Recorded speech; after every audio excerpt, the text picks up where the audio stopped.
This video is brought to you by Dr. Kristen R. Bromley's Guitar Method Book Series and Online Music Academy.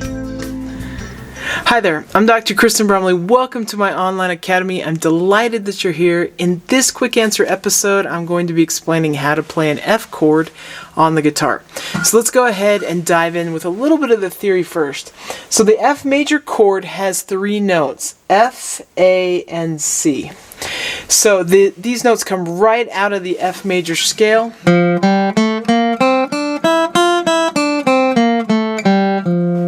It's steps 1, 3, and 5 of the F major scale. When I play them one at a time like that, I'm arpeggiating the notes of the chord. If we look at this intervallically, meaning the distance between two notes, our first step is the root. That's the starting pitch. That's the pitch that the chord is named for. That's the pitch that the F major scale is named for. So that's why root is written there. So the root's important. And then above the root we get a major third. So the F to the A is a major third. Not when I play extra notes, but when I get those two we get a major third. The fifth, the C, is a perfect fifth above the F. So those are the intervals. Now, of course, when we play these chords, we can voice them in multiple ways, which means we can double the pitches, or even triple the pitches. We can spread them out. But as is, the three notes like that, it's considered a triad. So we'll go over here and look at the ways that we play an F major chord on the guitar. In the upper right-hand side is the most classic way to play it. The F chord is a little bit tricky because it's a bar chord, always. We're going to have a bar. So, you got your index finger is playing both of the top two strings in the first fret. To get that happening, I turn my index finger to the side and I'm playing just a little bit off the side. And then my thumb's behind the second fret and I'm pushing like so. So I'm creating this kind of a pressure that allows this big muscle here with the thumb to do most of the work. Push pressure against that index finger. So, the index finger plays those top two strings, and then my middle finger plays the second fret at the third string.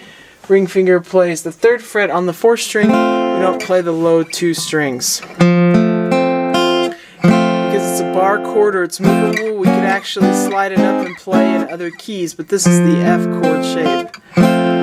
If you're first learning and you're like, yikes, I cannot make that happen, it's okay. If you can get these three ringing and just have the top string be muted, you will have the sound of an F chord, and then eventually you can get that one in there too. Now, the more full or the 6-string version of F is over here. It's also a bar chord. With this one, we're going to add in these low two strings. Our index finger is going to bar over all 6 strings. And then middle finger is going to go at that second fret on the third string. Ring finger is going to go at the third fret on the fifth string. Pinky is going to go at the third fret on the fourth string. We play all 6. 6-string F. Some people actually prefer playing this one. A lot of times I grab this one. The time where, as I've gotten used to playing, the times when I grab the 4-string one is usually when I'm doing some sort of flat picking or something, where it's just nice to have that top 4-string sound, or if I just want a 4-note chord instead of a 6-note. There's the 6-string version. Now, that's at the first fret. I could actually bar all the way up at the 13th fret with the same form if I wanted a nice chord an octave higher. We have a couple other options. Before I show them, I'm going to tell the theory here.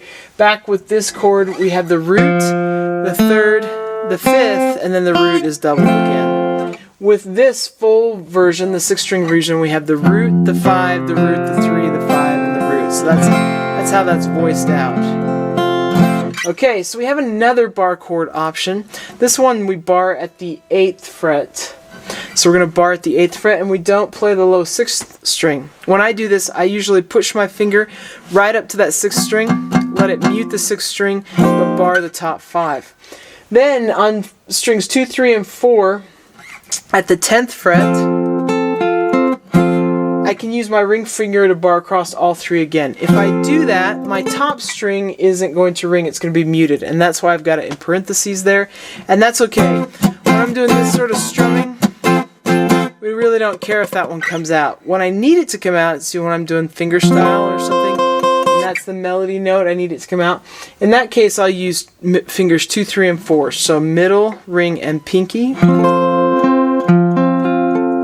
I didn't mention it in this video, but if you need help reading tablature diagrams like this, you can check out my quick answer video on that. But strings, fingers 2, 3, and 4, and you can get that top one to ring out.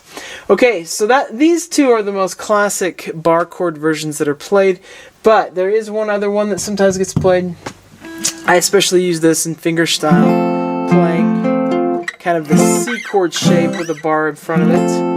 With this one, we're going to bar across strings 1 and 3 at the 5th fret. Then the middle finger goes down at the 6th fret. Ring finger goes down on the 4th string at the 7th fret. And then pinky goes on the 5th string at the 8th fret. With this one, I'll sometimes bar across the top 5 so I can mute the 6th string. Sometimes I'll just bar across those top 3. But I use this one, I run into this one mostly in fingerstyle, where there's some sort of melody being brought out. But this one has the root, the 3rd, the 5th, the root, and the 3rd. That's how that's voiced. This one has the root, the 5, the root, the 3. That's how it's voiced, and then you might have the 5th on top if you got that one ringing. Okay, hope that helps. Hope you're having a blast doing guitar. We'll catch you again. If you found this video helpful, please hit the like button and subscribe to the channel.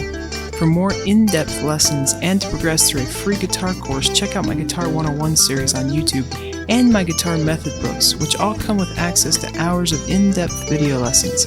You can find more information about me and my products at KristenBromley.com. Take care.